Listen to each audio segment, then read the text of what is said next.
Hello everyone, yes this is Sovin sir. बहुत बहुत स्वागत है आपका इस बहुत ही खूबसूरत से डिस्कशन में। ये डिस्कशन बहुत खास होने वाला है उन बच्चों के लिए जिनकी प्रिपरेशन अब शुरू होने जा रही है, जो अब जो है कि जाग रहे हैं कि यार अब तक हम बोर्ड एग्जाम के लिए बिजी थे और थोड़ा सा एक दो दिन अभी हम और बिजी रहेंगे शायद सीएस एग्जाम के लिए। और इसीलिए मैंने ये स्ट्रेटेजी रखा हुआ है बच्चा कि लगभग ये 40 दिन का स्ट्रेटेजी है। शायद कुछ बच्चे बोलेंगे नहीं सर हमारा तो पीसीएम का पेपर है, हम तो 45 दिन 50 दिन देख रहे हैं।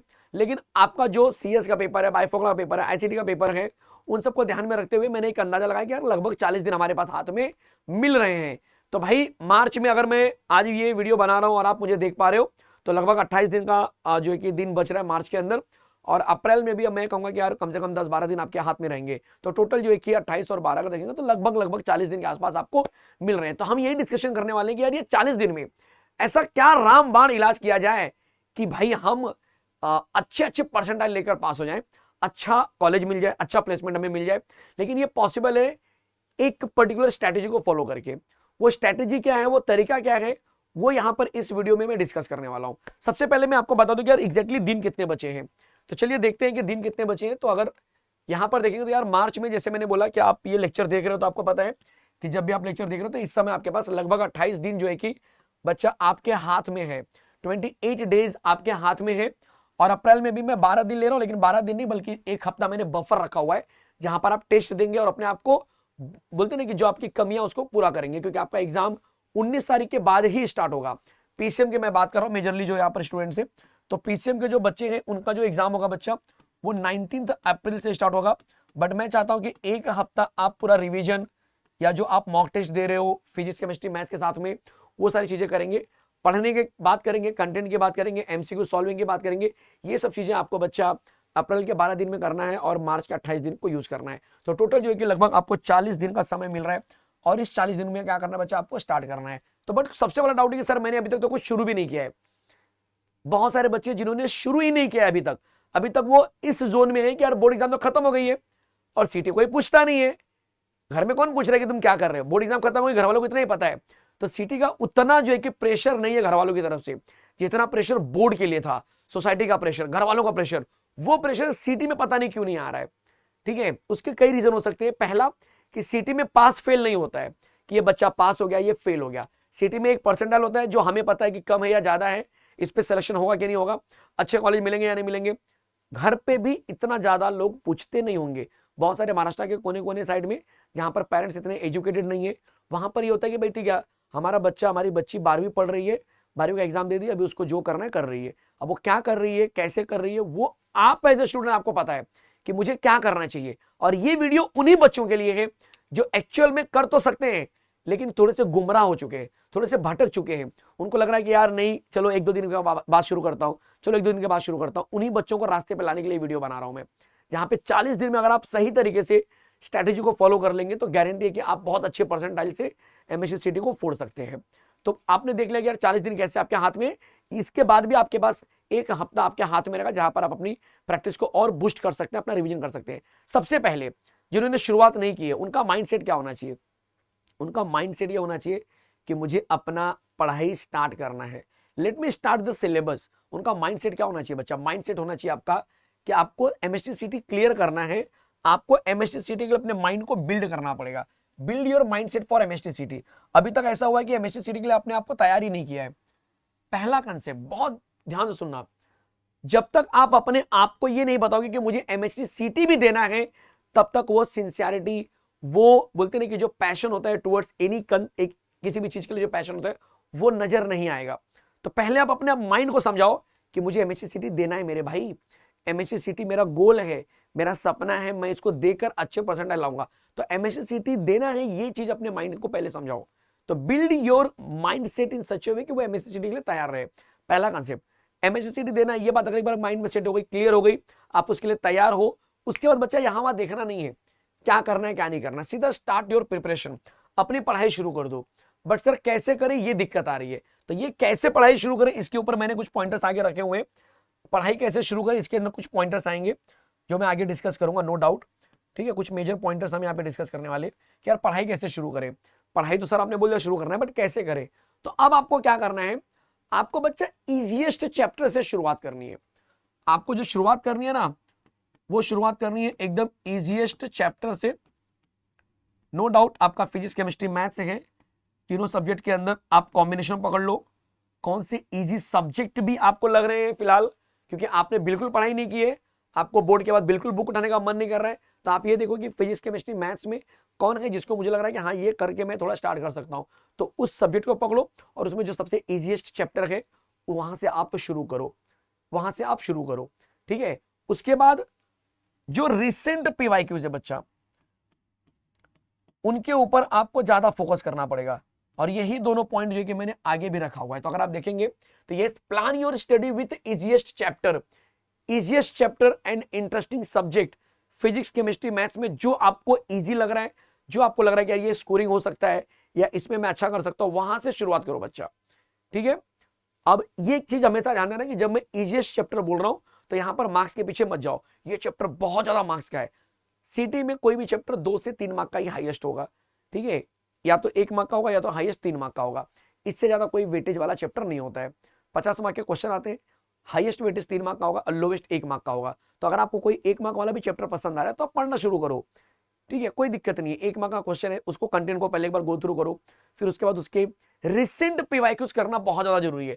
अगर आप रिसेंट पीवाईक्यूज पे फोकस करेंगे, focus on solving recent year PYQs, मतलब ट्राई करो कि यार 2024 के जो पीवाईक्यूज है उनको ज्यादा सॉल्व करने की कोशिश करो, क्योंकि ये वो क्वेश्चन होंगे जो 21, 22, 23 सारे पेपर को देखने के बाद बनाया गया है।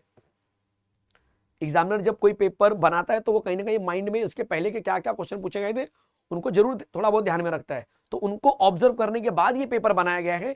इसका मतलब कि 2024 के वो क्वेश्चन होंगे जो कहीं ना कहीं आपको बहुत ज्यादा बूस्टअप देंगे, बिकॉज उसमें 21 की भी झलक दिखेगी, 22 की भी झलक दिखेगी, 23 की भी झलक दिखेगी, और जो नया मॉडल है 24 उसकी भी झलक दिखेगी, जो कि 25 में वैसा क्वेश्चन आपको कहीं ना कहीं दिखेगा जब टीचर 2025 का पेपर बनाएगा। तो इसीलिए 2024 के क्वेश्चन को जरूर सॉल्व करना है, ये आपकी स्ट्रैटेजी होनी चाहिए। अब थोड़ा सा टाइम मैनेजमेंट के ऊपर बात कर लेता हूं कि सर एग्जैक्टली 40 दिन आप बता रहे हो, तो 40 दिन में कैसे हम आगे बढ़ सकते हैं।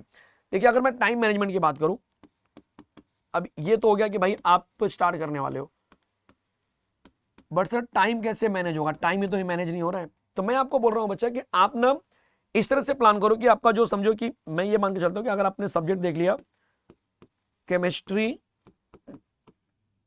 मैथ्स और फिजिक्स, ये 3 सब्जेक्ट है आपके पास।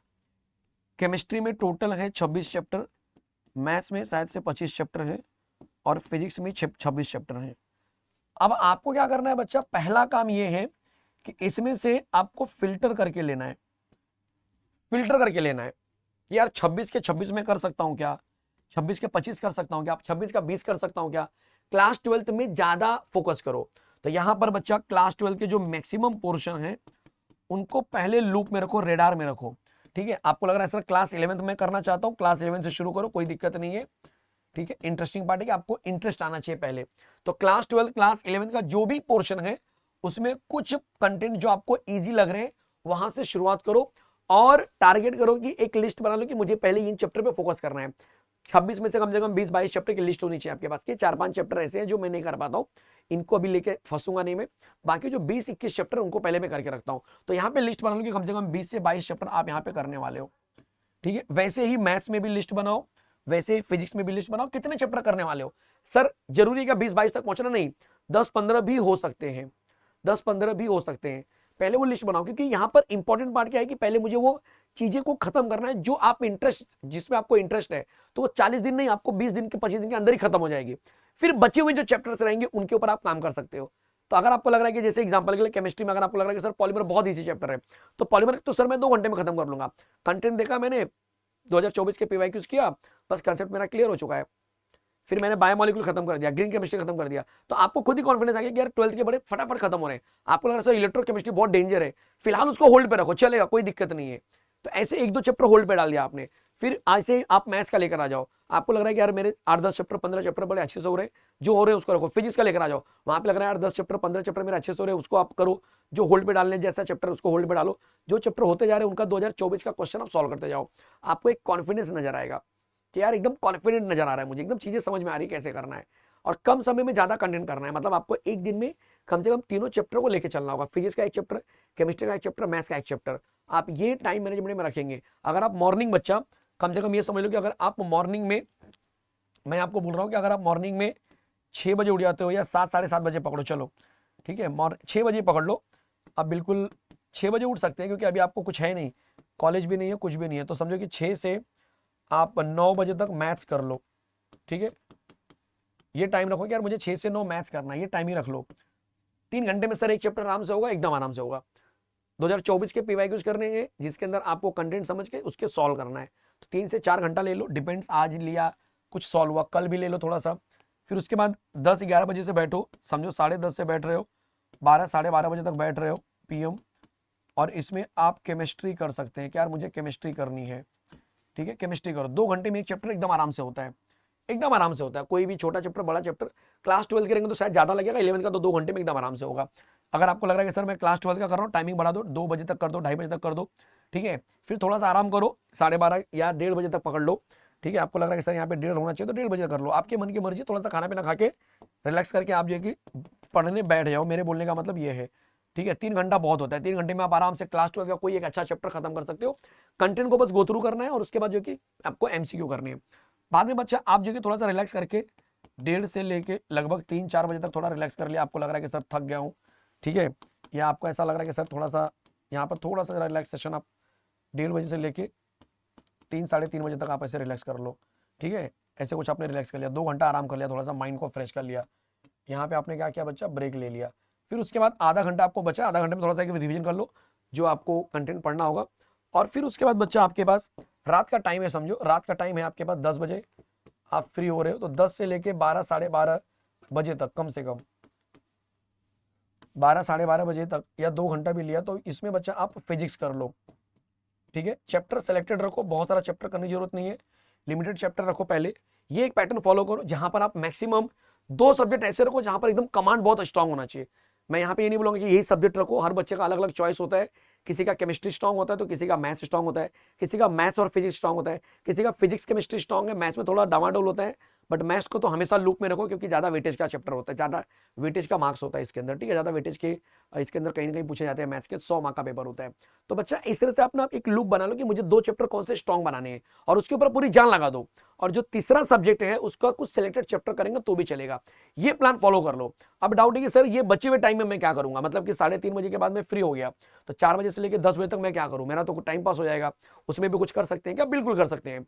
उसमें आप क्या कर सकते हैं बच्चा, उसमें हमारा जो क्रैश कोर्स है उसको आप यूटिलाइज कर सकते हो, क्योंकि यहां पर बच्चा हम रिसेंट पीवाईक्यूज जो होते हैं वो करवा रहे हैं। रिसेंट पीवाईक्यूज का मतलब सर, यहां पर बच्चा जो रिसेंट पीवाईक्यूज है वो पूरा का पूरा हो रहा है, पूरा हो रहा है, एकदम पूरा हो रहा है।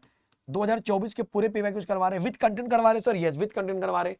कहां पर है सर, तो ये ऑल अबाउट केमिस्ट्री ऐप के ऊपर अगर आप जाएंगे तो आपको बच्चा प्ले स्टोर से डाउनलोड करके आप इस पे साइन अप करो, वहां पर आपको दिखेगा ऑल अबाउट केमिस्ट्री ऐप दिखेगा।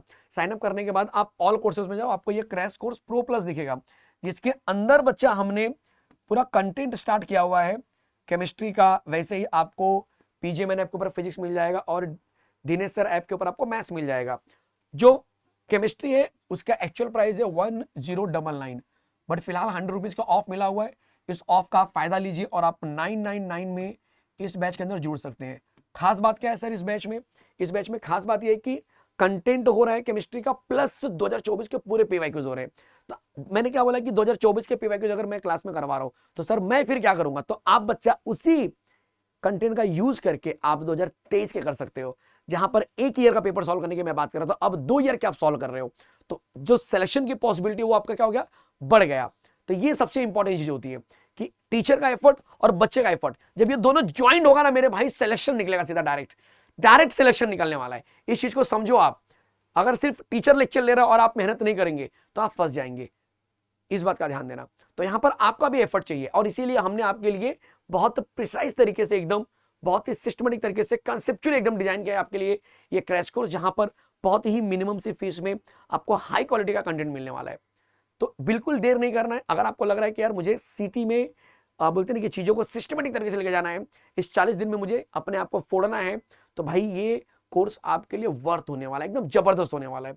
इस बात का ध्यान देना। सबसे इंपॉर्टेंट चीज, सर इसके टेस्ट, इसके अंदर क्या टेस्ट सीरीज है? बिल्कुल है। केमिस्ट्री का भी टेस्ट है सफिशिएंट, एक एक चैप्टर पे 5-5 टेस्ट है, प्लस कंबाइंड टेस्ट है, फिजिक्स फिजिकल अलग, ऑर्गेनिक अलग, अप्लाइड अलग, इनऑर्गेनिक अलग, 11 का अलग, 12 का अलग, पूरा कंप्लीट। साथ में पीसीएम के भी 5 मॉक टेस्ट हैं, जिसकी वजह से आपको बहुत ज्यादा फायदा मिलने वाला है। तो जो मैंने यहाँ पर बताया था आपको, अगर आपने ध्यान दिया होगा कि यहाँ पर जरा देखो, मैंने बोला था आपको कि आपको टेस्ट देना पड़ेगा। यहाँ पर जो गैप मैंने दिखा, देखो यहाँ पे 40 डेज मैंने रखा था, तो मैंने बोला था ना 12 दिन आपको ले रहा हूँ, तो भाई एक्चुअल में तो 19 तारीख से पेपर चालू है। तो सर बचे हुए 7 दिन में क्या करूंगा, ये टेस्ट करके आप अपने आप को चेक करेंगे, एनालिसिस करेंगे कहाँ पे गलती हो रही है, उस टेस्ट के क्वेश्चंस को थोड़ा सा सोल्यूशन देख के थोड़ा समझेंगे कि यार कहाँ पे गलती हो रही है। टेस्ट का इंपॉर्टेंस बहुत ज्यादा होता है, लेकिन टेस्ट के लिए अलग से पैसे पे नहीं करने हैं। मार्केट में बहुत से लोग हैं जो टेस्ट बेच रहे हैं। मैं कहूंगा यार टेस्ट लेने का बहुत बड़ा एडवांटेज तब होगा जब आप कंसेप्ट के साथ ले रहे हो। सिर्फ टेस्ट लेंगे तो उसका बहुत लॉजिक नहीं है। टेस्ट पहले से बना होता है, 10 साल पुराना टेस्ट रहेगा, टीचर उसमें सोल्यूशन डाल देते हैं, वैसे ही पढ़ा रहता है, वही टीचर बेचते रहते हैं। बट रियलिटी ये है कि जब कंटेंट आप पढ़ाते हो तो आपको अपडेट रहते हो कि नहीं यार, मैं कंटेंट 2024 में ऐसे क्वेश्चन आए थे, तो मेरे टेस्ट में मुझे उस तरह का टेस्ट क्वेश्चन डालना पड़ेगा। ये खास बात होती है जब टीचर कोई पढ़ा रहा है और उसके अंदर टेस्ट डाला जा रहा है। और यही हमने किया है हमारे बैच के अंदर कि भाई जब आप क्वेश्चन ले रहे हो 2024 के, तो हमने टेस्ट को भी उसी फॉर्मेट में बनाया है कि इस लेवल के क्वेश्चन टेस्ट में दिखने चाहिए, वो उसका फायदा होता है। ठीक है, जो बच्चा सिर्फ टेस्ट लेना चाहता है, 399 के अमाउंट में केमिस्ट्री के साथ में पीसीएम का मॉक टेस्ट आप ले सकते हो हमारे ऑल अबाउट केमिस्ट्री ऐप के ऊपर, वो आपके ऊपर है। तो ये स्ट्रेटेजी जो मैं बता रहा हूं, मेरे लिए ये इंपॉर्टेंट है, मेरे लिए इंपॉर्टेंट है कि बच्चा जो है कि पूरा 28 दिन और ये 12 दिन अच्छे से यूटिलाइज करे। एक दिन में 3-3 चैप्टर अगर वो कंप्लीट करता है, ध्यान से सुनना बच्चा क्या बोल रहा हूं, थोड़ा सा देख लो जरा यहाँ पर। सर अगर वो एक दिन में एक बच्चा 3-3 चैप्टर करता है, मतलब कि अगर समझो कि वो आज जो भी तारीख, समझो मैं 3 मार्च पकड़ लेता हूँ कि 3 मार्च को बच्चा पढ़ने बैठा, ठीक है, एक 3 मार्च का शेड्यूल ले लेते हैं। 3 मार्च को वो 6 बजे बैठेगा पढ़ने, 6 से 9 बजे के बीच में उसने बढ़िया लेवल पर लॉजिक चैप्टर खत्म कर लिया। ठीक है, लॉजिक चैप्टर खत्म कर दिया। ठीक है, लॉजिक स्पेलिंग इजी रहेगी, लॉजिक चैप्टर मैथ्स का खत्म कर लिया। अब वो क्या किया बच्चा, 9 से लेके 10 साढ़े 10 बजे तक उसने क्या किया, थोड़ा ब्रेक ले लिया। ठीक है, अपने आप को रिलैक्स कराया, थोड़ा ब्रेक मतलब वही खाना पीना नहाना धोना जो भी है वो करेगा। फिर 10:30 से बैठेगा वो लगातार कंटेंट लेके, 10:30 से लेके लगभग 1:30 बजे तक हिलेगा नहीं वो एकदम। ठीक है, इस कंटेंट के साथ बैठेगा। और यहाँ पर वो केमिस्ट्री का उसने एक चैप्टर उठा दिया। क्लास 11 क्लास 12 जो लेना है ले लो यार, आपके मन की मर्जी। समझो क्लास 11 चैप्टर 1 ले लिया, ठीक है, सम बेसिक कंसेप्ट प्रिंसिपल वाला चैप्टर 1 ले लिया। ये उसने कंटेंट देखे क्रैश कोर्स के अंदर और उसके एमसीक्यू सॉल्व किए। 2024 के भी कर डाले, 2023 के भी कर डाले, क्योंकि छोटे छोटे चैप्टर्स होंगे तो आराम से हो जाएगा। ठीक है, फिर यहाँ पर क्रैश कोर्स उसने देखा। फिर रात को बैठा 10 बजे के बाद टाइमिंग, समझो कि वो 10 से, ठीक है, अब आधा घंटा तो आपको ऑफकोर्स खाना खाने में जाएगा, तो आप 10:30 से बैठेंगे 12:30 बजे तक। ठीक है, 12:30 बजे तक बैठेंगे, 2 घंटा यहाँ पर। और फिजिक्स के जो भी चैप्टर्स आपको लग रहा है कि एक चैप्टर नंबर 1 आपने क्या किया, 2 घंटे में आपने यहाँ पे खत्म किया। आपको लग रहा है कि सर यहाँ पर शायद मैं 2 घंटे में नहीं कर पाऊंगा, टाइम स्विच भी कर सकते हो आप, यहाँ पर फिजिक्स दे सकते हो, यहाँ पे केमिस्ट्री दे सकते हो। बट अगेन ये डिपेंड कर रहा है आपके किसमें आपको ज्यादा इंटरेस्ट है, किसमें आपको लग रहा है कि मार्क्स मेरे बन सकते हैं, उसको ज्यादा टाइम देना है। क्योंकि अब ये वक्त उल्टा चल रहा है। जनरली हम बोलते थे जो सब्जेक्ट आपका वीक है उसको आप ज्यादा मेहनत करो, जो आपका ऑलरेडी स्ट्रांग है उसको छोड़ दो, चलो तो कर ही लेंगे। पर यहाँ पर उल्टा करना है, जो ज्यादा स्ट्रांग है उसको ज्यादा मेहनत करना है, बिकॉज वहां से ज्यादा मार्क्स आएंगे ना डायरेक्ट। और जो आपका थोड़ा सा वीक है और उसके ऊपर आप मेहनत कर रहे हो लेकिन रिजल्ट नहीं निकल रहा है, तो आपको थोड़ा सा वहां पे डर का माहौल भी रहेगा कि सर ये चैप्टर में मेहनत कर रहा हूं बट पता नहीं क्यों कॉन्फिडेंस नहीं आ रहा है। ऐसे चैप्टर में, ऐसे सब्जेक्ट में थोड़ा सा डर का माहौल बना रहता है। तो मैं चाहूंगा कि आप सब्जेक्ट को चूज करो और वहां से मेहनत करना शुरू करो। ठीक है, तीनों सब्जेक्ट का इक्विवेलेंट इंपॉर्टेंस है। अगर जो बच्चा 99 को सोच रहा है तो बाय डिफॉल्ट वो तीनों सब्जेक्ट में उसको अच्छा करना पड़ेगा। सिर्फ एक सब्जेक्ट से काम नहीं बनेगा कि सिर्फ आप केमिस्ट्री फोड़ रहे हो, सिर्फ मैथ्स फोड़ रहे हो, सिर्फ फिजिक्स पढ़ के एकदम जा रहे हो, बाकी 2 सब्जेक्ट आपने छोड़ दिया, तो बच्चा आप 150 प्लस नहीं टारगेट कर सकते। 150 लाने वाला बच्चा तीनों सब्जेक्ट में स्कोर करता है, कम ज्यादा हो सकता है थोड़ा बहुत, बट पढ़ता तीनों सब्जेक्ट है। तो अपने प्लानिंग को एकदम स्ट्रॉन्ग लेवल पे लेके जाओ। एक दिन में 3 सब्जेक्ट, 2.5 सब्जेक्ट, 3 चैप्टर या 2.5 चैप्टर, मतलब 2.5 चैप्टर का मतलब 2 कंप्लीट किया और 1 का आधा किया तो भी चलेगा। तो आप खुद देखेंगे कि यार 40 दिन में 120 चैप्टर हो रहा है। 40 दिन में कितना हो रहा है बच्चा, 120 चैप्टर हो रहा है, जबकि मेरे टोटल चैप्टर भी 120 नहीं है। अगर मैं 25 का पहाड़ा पढ़ता हूं तो भाई मुझे 75 to 77 चैप्टर मुझे दिखेंगे टोटल, बराबर। और हमको बोला है कि 120 चैप्टर मैं कर पा रहा हूं। तो ये खासियत है 40 दिन की स्ट्रेटेजी का। एक प्लान बना बच्चा, माइंड एकदम क्लियर कर, एक नए सिरे से शुरुआत कर, एक नए जोश के साथ जुड़। मैं बोलता हूं कि सिलेक्शन तेरा होकर रहेगा। कौन कमबख्त कहता है कि सिलेक्शन नहीं होगा? सिलेक्शन तेरा पक्का है, बस तू एक कदम, एक क्लिक दूर हो, एक क्लिक आप दूर हो सिलेक्शन से। तो एक नए जज्बे के साथ, एक नए जोश के साथ जो है कि अपने कंसेप्ट को बूस्ट करो और हमारे साथ जुड़ने के बाद देखो कैसे इंप्रूवमेंट आता है आपके अंदर। ठीक है, ये स्ट्रेटेजी बहुत खास स्ट्रेटेजी है, कम समय में ज्यादा आपको रिजल्ट देने वाली स्ट्रेटेजी है। इसको फॉलो करो, आप खुद लगेगा कि सर रिजल्ट बहुत बढ़िया आ रहा है। एक बच्चे को सर 6 घंटा सोना चाहिए, बिल्कुल आप 12:30 1 बजे सोएंगे और 6 बजे उठेंगे तो 4-5 घंटा 6 घंटा आपको मिल जाएगा ऑन एन एवरेज नींद। और आपको दोपहर को भी मैं यहाँ पे टाइम दे रहा हूँ कहीं ना कहीं सोने के लिए कि भाई 12:30 बजे के बाद आप फ्री हो गए हो, 12:30 या 1 बजे के बाद, जो भी मतलब यहाँ पर 1:30 बजे के बाद आपको दोपहर को थोड़ा सा आराम मिल रहा है। तो एक बच्चे को दिन भर में अगर 6 घंटा 6.5 घंटा मिल जाता है, सफिशिएंट है भाई। इतना नींद बस चाहिए। आप कुंभकर्ण मत बन जाओ 9-9 घंटा 10-10 घंटा सोने के लिए। ठीक है, इस बात का ध्यान देना। मैं गारंटी ले रहा हूं कि आप बहुत अच्छे तरीके से चीजों को हैंडल कर पाएंगे। अच्छे से हैंडल करने का मतलब आपको खुद एक कॉन्फिडेंस आने लगेगा कि सर मेरे चैप्टर बड़े अच्छे से हो रहे हैं, मैं बड़े अच्छे से कर पा रहा हूँ, MSTCT के जो क्वेश्चन हो रहे हैं उसको मैं टैकल कर रहा हूँ। एक पॉजिटिविटी आ रही है, एक कॉन्फिडेंस आ रहा है मेरे अंदर चैप्टर को लेकर। वो चीजें धीरे धीरे झलकने लगेंगी और जैसे जैसे आप 10-15 दिन तक जाएंगे आगे, आप एकदम बूस्टअप हो जाएंगे कि सर MSTCT अब कर लूंगा, मुझे लग रहा है। ठीक है, वो कॉन्फिडेंस एक बार आ गया, कोई नहीं रोक सकता आपको, कोई भी नहीं रोक सकता। इस बात का ध्यान देना। उम्मीद कर रहा हूं कि ये सेशन आपके लिए बहुत पावरफुल रहा होगा। अपने दोस्तों मित्रों यारों में शेयर करो ताकि मैक्सिमम बच्चों तक ये स्ट्रैटेजी पहुंचे और उसको ये फॉलो करके अच्छे तरीके से आगे बढ़े। मिलते हैं ऐसे खूबसूरत से स्ट्रैटेजी वीडियो में। तब तक के लिए जय हिंद, जय हिंद, जय महाराष्ट्र।